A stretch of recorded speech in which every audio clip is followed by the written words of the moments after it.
ሁሌ ይነገራል የገና ጀንበር የታሳስ ጀንበር ይባላል። የገና ጀንበር ምንድነው የሚለውን ነው ዛሬ ዳሰስ ማድረግላችሁ። ባላችሁበት ሀገር ታሳስ እንደምታውቁት በጣም አጭር ወር ነው። በጣም በተለይ እኛ ጋር እንደውም ብዙ አያስታውቅም እንጂ በባህር ማዶ ቶሎ የሚመሽበት ቀይ ጨለማ ወር ነው። የታሳስ ጀንበር ይባላል፣ የገና ጀንበር ይባላል። በእኛ ደግሞ ታሳስ 12 ደግሞ የአመቱ አጭር ቀን ወይም ዊንተር ሶልስቲስ ነውና ስለሱ ነው መነግራችሁ። ስለዚህ ከኔ ጋር እንድትቆዩ መልእክቴ ነው። እንግዲህ መጀመሪያ እስቲ ስለ ህዋው በተወሰነ መልኩ እንረዳ ብዬ ሐሳብ አስተያየቴን እሰጣለሁ። እንግዲህ መሬት ላይ ሆነን ከዋክብት በየአቅጣጫው እየተንቦገቦጉ ያው የሚታዩበት በተለይ ሉል የመሰለ ቅርጽ ያለው ሰማይን ሴሌስቲያል ስፌር ይባላል በሳይንሱ፣ ወይም በእኛ ሰማያዊ ሉል ብለን እንጠራዋለን። እና ፀሐይ፣ ጨረቃ፣ ፕላኔቶች፣ ከዋክብት በዚህ ሉል ላይ ይጓዛሉ ብለን ያው ማሰብ እንችላለን እንደ ሳይንሱም ቢሆን እና መሬታችን ደግሞ በዚህ ሉል ማዕከል ላይ የምትገኝ ናት። በመሆኑም ልክ እንደ መሬት ሁሉ ይህ ሉል ዋልታዎች አሉት፣ የራሱ የሆነ ሰሜንና ደቡብ ዋልታዎች ወይም ሴሌስቲያል ኖርዝ ኤንድ ሳውስ ፖልስ አሉት። ስለዚህ ሴሌስቲያል ኖርዝ አለ፣ ሳውስ ፖል አለው። ይሄ ሰማያዊ ሉል ተብሎ የሚታወቀው እንዲሁም ሁለት እኩል ቦታ የሚከፈልበት ደግሞ የራሱ የሆነ ሴሌስቲያል ኢኩዌተር አለው። ሴሌስቲያል ኢኩዌተር ወገብ አለው። በጣም የሚገርም ነው። እና ፀሐይ በአንድ ዓመት ውስጥ በዚህ በሰማያዊ ሉል ላይ የምትጓዝበት ሰርኩላር ወይም ክበባዊ መንገድ ኤክሊፕቲክ ይባላል፣ የፀሐይ ጎዳና ይባላል። ፀሐይ እንግዲህ በዛ ላይ ነው የምትጓዘው። በጣም ይገርማል። በተለይ ዞዲያኮችን ስታቋርጥ በኤክሊፕቲክ ወይም ፍኖተ ፀሐይ ይባላል፣ በእኛ በሳይንሱ ደግሞ ኤክሊፕቲክ ይባላልና በአመት ውስጥ በዚህ ምክንያት ቀንና ሌሊት እኩል የሚሆንባቸው ጊዜያት ደግሞ ኢኪኖክስ ወይም እኩሌ ይባላሉ። አጭርና ረጅም የሚሆኑባቸው ዕለታት ደግሞ ሶልስቲስ በመባል ይታወቃሉ። ስለዚህ ክቡራን ተመልካቾቻችን 4 ነገሮች አሉ ማለት ነው። አንደኛ በአመት 2 ቀናት ቀኑ 12 ሌሊቱ 12 የሚሆንበት ኢኪኖክስ አለ። ይሄ አንደኛው ነው።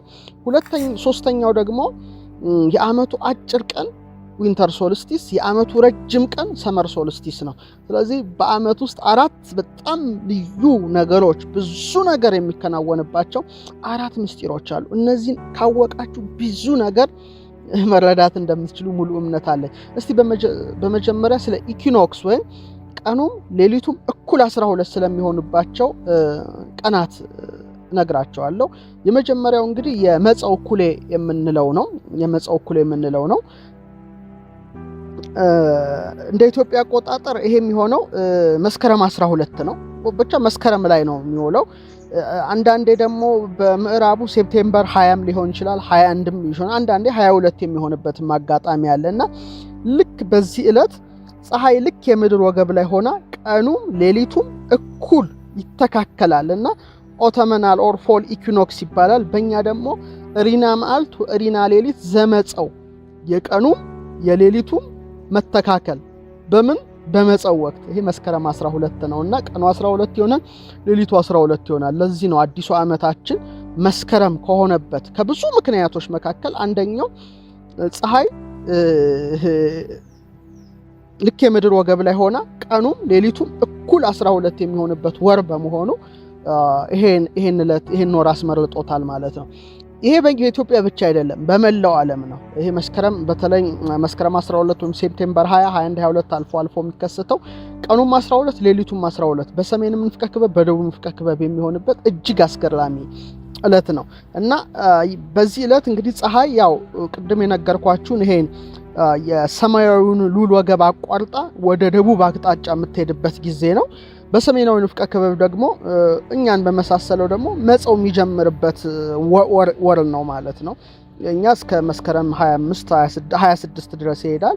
የእነሱ ግን ከዚህ ጀምሮ መጸው ይጀምራል። ይሄ እንግዲህ የመጀመሪያው የመጸው እኩሌ የምንለው ቀኑም ሌሊቱም እኩል 12 የሚሆንበት አስገራሚ ዕለት ነው። በቃ ይሄ በጣም በመላው ዓለም ከጥንት ጀምሮ ብዙ ስሌት ያሰሉበት የነበረው መሰረቱ ኮዷች ዕለት ናት። ሌላው የጸደይ እኩሌ ነው። ጸደይ ወቅት ላይ በተለይ መጋቢት 12 በእኛ አቆጣጠር በፈረንጆች ደግሞ ማርች 20 አንዳንዴም 21 ይሆናል። ልክ በዚህ ዕለትም ስክሪን ላይ እንደምታዩ ፀሐይ ልክ የምድር ወገብ ላይ ሆና ቀኑ ሌሊቱም እኩል የሚሆንበት ጊዜ ነው። የጸደይ እኩሌ ወይም ቨርናል ኦር ስፕሪንግ ኢኩኖክስ ይባላል። ሪና መዓልት ወሪና ሌሊት ዘጸደይ በጸደይ የሚከሰት የቀንም የሌሊትም እኩል የሚል ቀመር አለና መጋቢት መባሉ ራሱ የሚመጋገብ ቀኑም 12 ሌሊቱም 12 ሆኖ ምግብና እኩል የሚሆንበት ሪና ማለት መተካከል የሚሆንበት ነውና ይህን ማወቅ አለብን። እና እኔ ጥንቱን የኢትዮጵያውን የስነ ፈለክ ትምህርት ማር በነበረ ሰዓት ሰንጠረዥ የሚል ትምህርት አለ።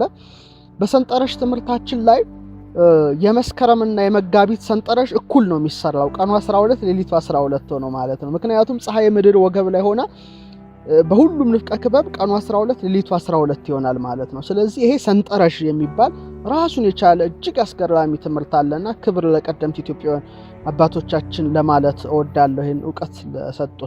ስለዚህ የመጻው እኩሌ ይሄ ነው። የጸደይ እኩሌ ወይም ሪና መዓልት ወሪና ሌሊት ዘመጻው ሪና መዓልት ወሪና ሌሊት ዘጸደይ ብለን የምናስበው ነው።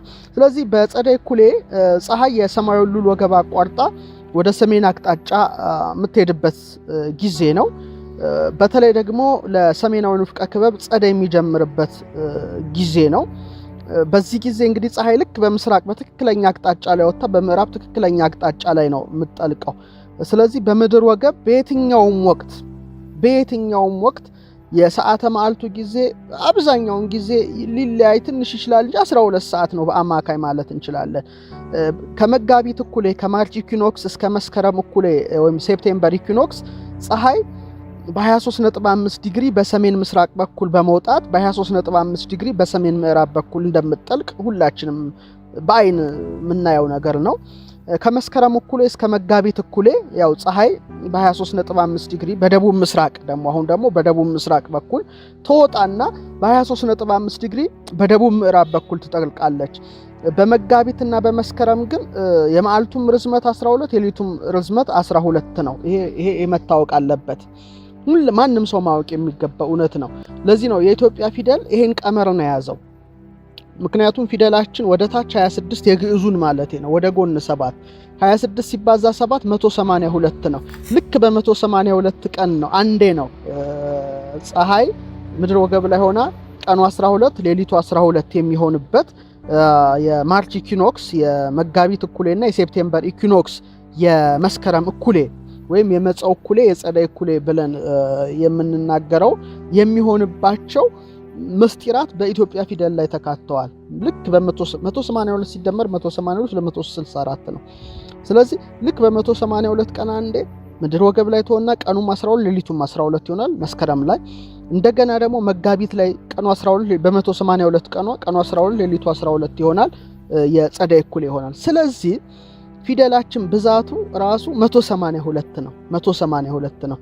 እንግዲህ የብርሃን ቀመር ነው የኢትዮጵያ ፊደል የሚባለው ይሄ ነው። ምክንያቱም ሰው 12 ሰዓት የቀን ዕለቱን ስራ ይሰራ፣ 12ቱን ሰዓት ደግሞ የሌሊት የጨለማ ነው። ስለዚህ የጨለማው ቀርቶ የብርሃኑን ቀመር ፊደሉን ስታባዙት 182 ይሰጣቸዋል። ይሄ እንግዲህ ምን ያህል አባቶቻችን ጥልቅ ተመራማሪ እንደሆኑ በጣም ያስደንቀኛል። እና ክብር ለአባቶቻችን ለቀደምት እናቶቻችን፣ ሌላ ምንም ልል አልችልም በዚህ ላይ። ክቡራንና ክቡራት ክብር ለቀደምት አባቶቻችን እያላችሁ እናንተ ማስተያየታችሁ ላይ ጻፉ። በረከታቸው ይደርብን። ታላላቆች ነበሩና የሚገርም ነው።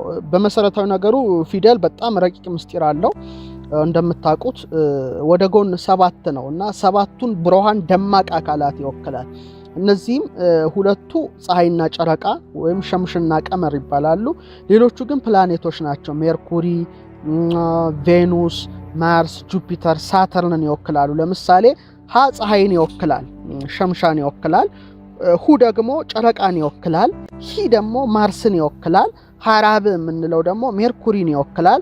ሄ ሐምስ ጁፒተርን ይወክላል። ህሳድስ ዙሁራን ወይም ቬኑስን ይወክላል። ሆሳብ የመጨረሻው ሳተርንን ይወክላል። ስለዚህ እነዚህ ሰማያዊ አካላትን የሚወክል ምስጢር ነው ያደረጉት። በጣም ይገርማል። እና ለምሳሌ ሀ ለምን ፀሐይን ወከለ ብለን ስንመረምር ፀሐይ ተፈጠረችው በዕለተ ረቡዕ ነው። ግን ሀ ላይ ያደረጉበት ትልቁ ምክንያታቸው በዕለተ እሑድ ብርሃን ይሁን አለ፣ ብርሃንም ሆነ ይላልና ከዛ ብርሃን ፀሐይ ስለተፈጠረች ነው በዕለተ ረቡዕ ከዛ ብርሃን ተወስዶ። በጣም ይገርማል። እሱም በዝርዝር ወደፊት ምስጢሩን እነግራቸዋለሁ። የሁ ወይም የሁለተኛው ዕለት የሰኞ ምግብናው የሚባለው ጨረቃ ናት። ለምንድነው ፊደል ሁ የተሰጣት ለጨረቃ ወይም ሰኞ የሚለው ዕለት የተሰጣት ሲባል ሰኞ እንደሚታወቀው ከዚህ እስከ ብሩህ ሰማይ መላው ውሃ ተከፍሎ ውሃ የተከፈለበት ጊዜ ነው። ጨረቃ ደግሞ ከፍተኛ ውሃን የመሳብ አቅም አላት። በጣም ይደንቃል። በመቀጠል የተሰጠው ዕለት ለማርስ ነው፣ ማክሰኞ ወይም ሃሁሂ ሂሳልስ ማለት ነው። ምግብናው ለመሪህ ነው ይላል አቡሻህር ስንማር። ምክንያቱም በዕለተ ሰሉስ ማክሰኞ ውሃ ተለይቶ ጸብር ትባል ነበር፣ መሬት ጭቃ ነበረች። ከዛ በኋላ መሬት ሆነች በ12ቱ ነፋሳት ስትመታ። ከዛ ደርቃ ስትፍታታ ምድር ተባለች፣ ማደሪያ ማለት ነውና በተመሳሳይ መልኩ መሪህ የምንለው ወይም ቀዩ ፕላኔት ማርስም መልኩ ሲታይ ወይም መልክዓ ማርስን ስንመለከት ልክ እንደዛ ነው። በጣም ይገርማል። ሮቨሮች ሄደው ያነሱትን ፎቶ ብትመለከቱ በጣም እንደውም ስክሪኑ ላይ መመልከት ትችላላችሁና የሆነ የመሬት አካል ነው የሚመስለው ራሱ በቃ የደረቀ መሬት ነው የሚመስለው። በጣም ይገርማልና ስለዚህ ሂል ለማርስ ሰጥተዋል። ሐራብን ደግሞ ለሜርኩሪ ሰጥተዋል። እንግዲህ ሜርኩሪ በጣም ብዙ ነገር አላት። ከፀሐይ ቀድማ ነው ወጥታ የምትገባው እና መልእክት አብሳሪ ናት ይባላል። በዚህ ላይ ደግሞ መልእክተኞች ሆኑ በዕለተ ረቡዕ ፀሐይ፣ ጨረቃ፣ ከዋክብት ተፈጥረዋልና ምግብናው ለዛ ተሰጥቷል። ሐሙስ ወይም ሐሙስ የሚለው ዕለት መሽተሪ ነው ምግብናው ከሰባቱ ከዋክብት መካከል ወይም ብሩሃን አካላት ልበላቸው። ለምንድን ነው ይሄ የተባለበት ትልቁ ምክንያት በሐሙስ በጣም ስፍር ቁጥር የሌላቸው የባህር ፍጥረታት የተፈጠሩበት በመሆኑ ጁፒተርም ግዝፈቱና ትልቀቱ በጣም ስለሆነ ለጁፒተር ተሰጥቷል። ቀጥሎ ህሳድስ ወይም አርብ ማለት እንችላለን ለዝሁራ ተሰጥቷል። ምክንያቱም በዕለተ አርብ አዳምና ሔዋን በብርሃን ደምቀው ነው የተፈጠሩትና አርብ ነው የተፈጠሩትና ካሉትም ፕላኔቶች ደግሞ በጣም ደምቃ የምትታየን ለአይናችን ዝሁራ ናት በሰማይ ላይ ማለት ቬኑስ ናት። የአጥቢያ ኮከብ ቬኑስ የጠፈር እንክብሏ ናትና ይገርማል። በመጨረሻም ሆሳብ ለሳተርን ተሰጥቷል። ሆሳብ ወይም ቀዳሚት። ምክንያቱም ዙሃል አልዙሃል ይላል በአረብኛ፣ በእኛ ዙሃል ይባላል፣ ሳተርን ይባላል። ማረፍ ማለት ነው በቃ ቀጥታ ፍቺውና ቀዳሚት ረፍት ስለተደረገባት ነው። በአጠቃላይ ግን ፊደሎቻችን እጅግ የተራቀቀ ሳይንስ ያለባቸው ናቸው። አሁን የዓመቱ ረጅም ቀንን መጀመሪያ አንስተን ወደ ገና ጀንበር እንሄዳለን። የዓመቱ ረጅም ቀን የሚባለው ሰኔ 14 ነው። ሰኔ 14 የዓመቱ ረጅም ቀን ወይም ሰመር ሶልስቲስ ይባላል። ለምንድነው ረጅም ቀን የሆነው የሚለውን ነገር ማየት ያስፈልጋል የሚል እምነት አለኝ። በእኛ እንግዲህ ሰኔ 14 በምዕራቡ ደግሞ ጁን 21 ወይም ጁን 21 ወይም 22 ነው። ፀሐይ እንግዲህ በሰማያዊ ሉል ላይ ወደ ሰሜን አቅጣጫ መጓዟን የምታቆምበት ዕለት ነው። እንግዲህ ሰመር ሶልስቲስ ይባላል። ይህ ዕለት እንግዲህ በሰሜናዊ ንፍቀ ክበብ በጋ ይጀምራል። በእኛ ግን ኦልሬዲ ክረምት መጠጊያው ላይ አካባቢ ነው። እንግዲህ በዚህ ወቅት በሰመር ሶልስቲስ ወቅት ፀሐይ ከአርክቲክ ወሰን በስተሰሜን ያለውን ክልል ላይ 24 ሰዓት ሙሉ አትጠልቅም። በጣም ይገርማል። እዛ አካባቢ ብትሄዱ 24 ሰዓት ሙሉ አትጠልቅም። በጣም የሚያስገርም ነው።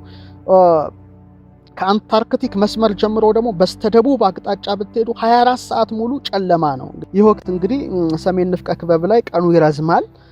የመሬት ሰሜን ንፍቀ ክበብ ደግሞ ወደ ፀሐይ ያጋደለበት እንዲሁ ፀሐይ ከሰሜን ምስራቅ ወጥታ በሰሜን ምዕራብ የምትጠልቅበት ወቅት ነው።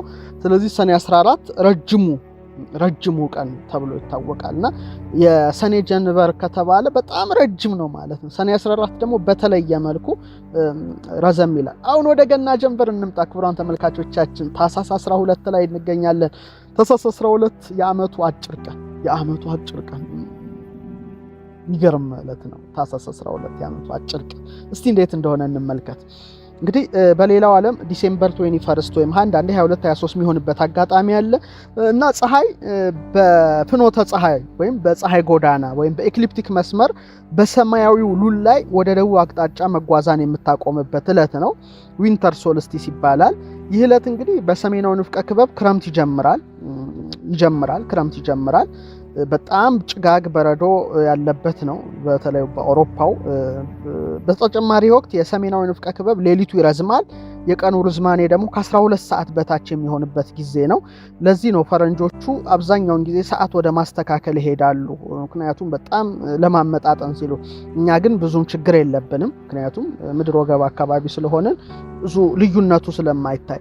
በተጨማሪም ወቅቱ የደቡብ ንፍቀ ክበብ ወደ ፀሐይ ያጋደለበት ከአርክቲክ መስመር ጀምሮ ወደ ሰሜን ክፍል ያለው ክፍል ቢያንስ ለአንድ ቀን ፀሐይ ማትወጣበት ነው። እኔም ሄጄ ለማየት ሞክሬያለሁ እና በጣም ያስፈራል ጨለማው።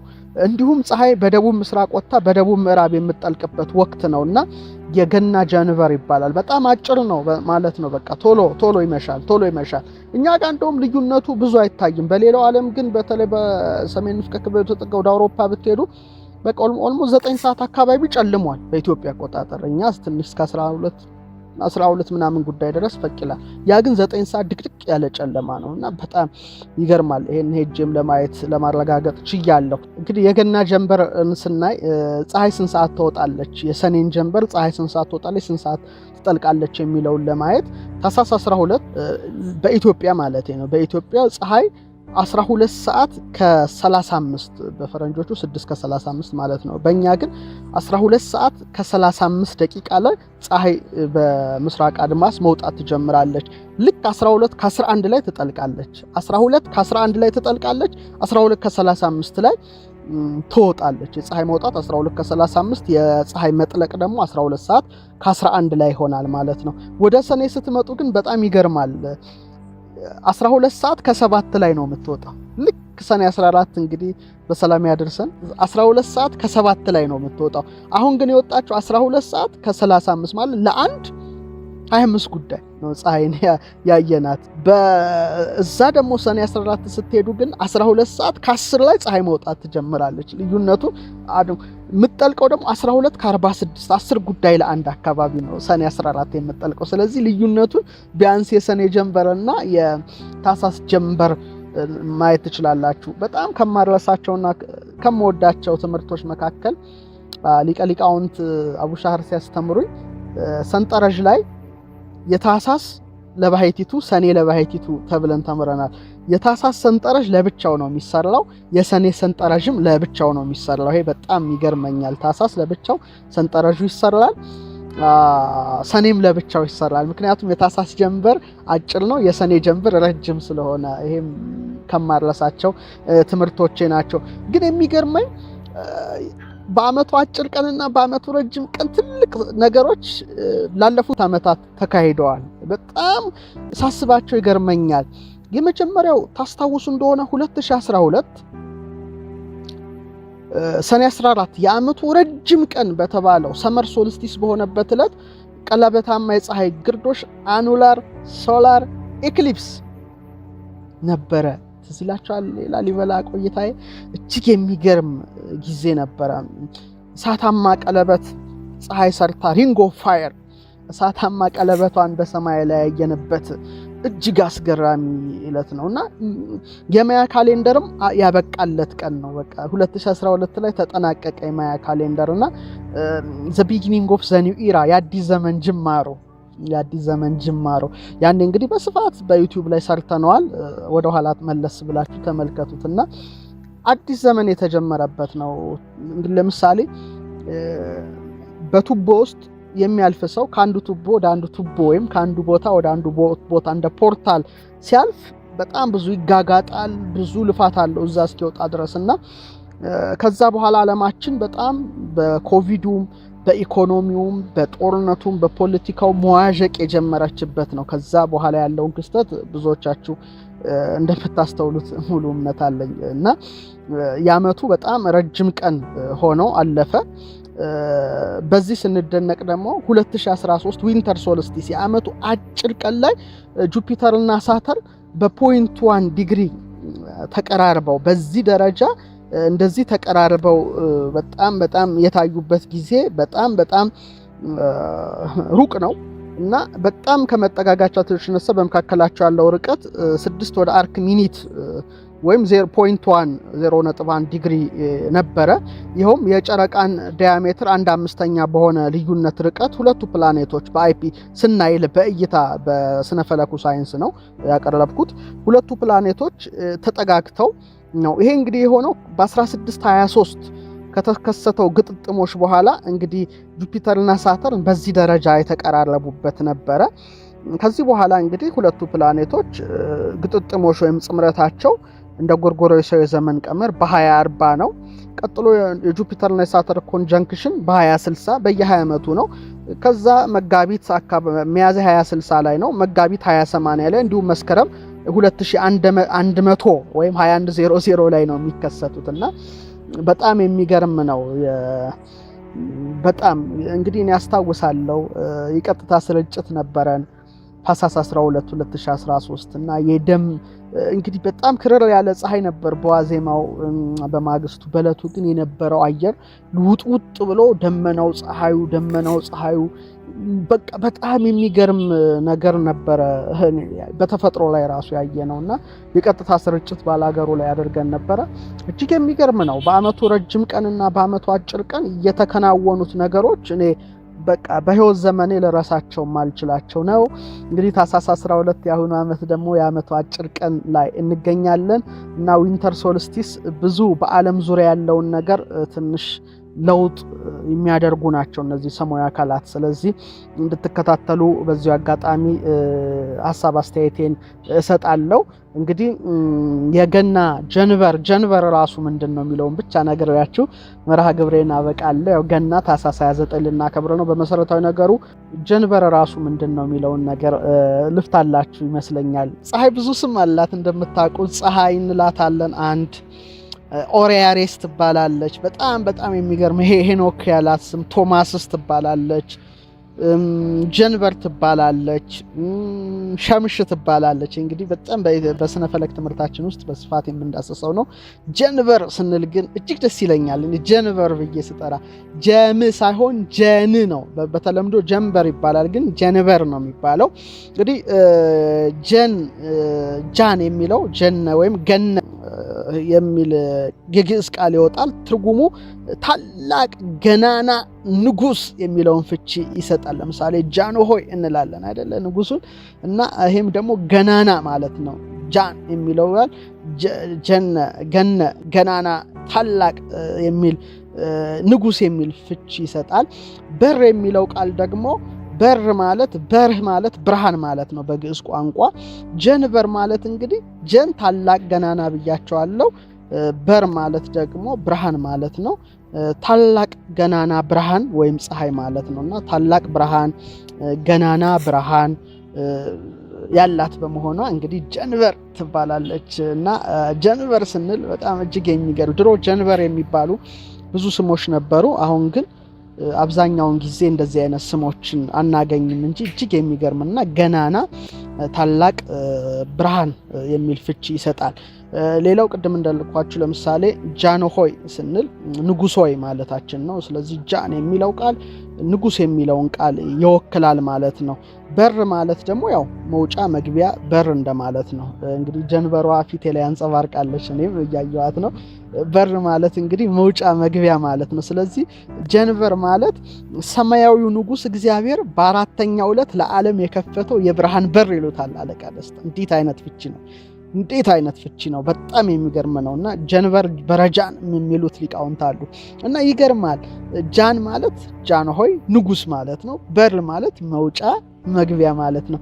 ስለዚህ የዓለም ንጉስ የፍጥረታት ንጉስ እግዚአብሔር በአራተኛው ዕለት ወይም በዕለተ ረቡዕ ለዓለም የከፈተው በር የብርሃን በር ናትና ይገርማል። ጀንበር የሚል ፍቺ ሰጥተዋታል። በጣም ይደንቃል። ሶስተኛው ሊቁ ሲፈቱት ጃንበር ይሉታል። ጃን ማለት ወይም ጋን ሁላችሁ ታውቃላችሁ። እንስራ አለ፣ ከእንስራ ደግሞ ከፍ የሚል ጋን አለ። ትልቅ ከሸክላ ዕቃዎች ነው፣ ይበልጣል፣ ግዙፍ ነው፣ ገናና ነው። እንስራ አብዛኛውን ጊዜ ለውሃ፣ ጋን ደግሞ ለጠላ መጥመቂያ ምናምን እናገለግልበት። ከሸክላዎች በጣም ትልቁና ግዙፉ ያው እንደምታውቁት ጋን ነው፣ ከሸክላ ዕቃዎች ይበልጣል። በር ማለት ያው እንደምታውቁት በር ማለት ብርሃን ማለት ነው። ስለዚህ የብርሃን ጋን በጣም ይገርማል። የብርሃን ጋን ማለት ነው። የብርሃን ጋን ምናችን ፀሐያችን በጣም ግዙፍ ግዝፈቷን ብዙዎቻችሁ የምታውቁት እውነት ነውና እቺ ግዙፍ አካልን እንግዲህ በረጃን ወይም ጀንበር በማለት ስም አውጥተውላታል። እንግዲህ የብርሃን ጋን ሲሏት ግዝፈቷን ነው የምናየው። ምክንያቱም እንደሚታወቀው የፀሐይ መጠነ ቁሷ ከምንገምተው በላይ በጣም ግዙፍና ታላቅ እንደሆነ ታውቃላችሁ። ልክ እንደ ጋኑ ትልቅ ነው። ይኸውም የስርዓተ ፀሐይ 99% መጠነ ቁስ የተያዘው ያው በእርሷ በፀሐይ ነው ማለት እንችላለን። ፕላኔቶች ሁሉ ተደምረው የእርሷን 0.1% ብቻ ነው የሚሆኑት። ያው መጠነ ቁሷም ከመሬት ጋር ብናወዳደረው የመሬትን 300,000 ጊዜ እጥፍ ነው። ምን ያህል ግዙፍ እንደሆነች በእውነት ማወቅ መረዳት ይገባናል። እንግዲህ ቢያንስ በአንድ ቅጽበት እንኳን ሴኮንድ 3.9 ሲባዛ 10 ርቢ 26 ጁል ጉልበት ነው ፀሐይ የምታመነጨው። ይህ ቁጥር በጣም ብዙ እንደሆነ ሁላችሁ ታውቁታላችሁ። በቅጽበት በሴኮንድ ማለት ነው 600 ሚሊዮን ቶን ሃይድሮጅን ወደ ሂሊየም ነው የምትቀይረው። እንግዲህ ቢያንስ ወደ 100 ሚሊዮን ኒኩለር ቦምብ ማለት ነው። መጠኑ ይከብዳል። 100 ሚሊዮን ኒኩለር ቦምብ እና እንግዲህ ፀሐያችን ለ6 ሴኮንድ ብቻ የምታወጣው ጉልበት እንኳን ቢሰበሰብ የመሬትን ውቅያኖስ ውሃ ሁሉ ማተነን ይችላል። የ3 ደቂቃ ጉልበቷ ቢሰበሰብ ደግሞ የመሬት የላይኛውን ንጣፍ ክረስት ማቅለጥ ይችላልና እጅግ ከባድ ኃይል ያላት ናት ፀሐያችን። ስለዚህ የብርሃን ጋን ሲሏት እንግዲህ ጀንበር ብለው ሰይመዋታል ኢትዮጵያውያን። እንግዲህ የገና ጀንበር አጭር ነው፣ አሁን እየጠለቀ እንገኛለን። ክቡራና ክቡራት እንግዲህ ይሄን የመሰለ መርሃ ግብር ይዤላችሁ ቀርብ ያለው። ስለዚህ በተለይ ታኅሳስ 12 የዓመቱን አጭር ቀን በምርምር እንድታሳልፉት ያው መልእክቴን አቀርባለሁ። እውነት፣ ዕውቀት፣ እምነት፣ አመክንዮ እግዚአብሔርን መፍራት ሰውን ነፃ ያወጣሉ። ጭቅጭቅ፣ አተካራ፣ መጥፎ ሐሳብ ደግሞ ሰውን ወደ ጨለማው ዓለም ይጥሉታልና ሁልጊዜ ፖዚቲቭ ቲንከር እንድትሆኑ መልእክቴን በማስተላለፍ ሰላም ሁኑ። ከልብ ይወዳቸዋለሁ። መልካም ጊዜ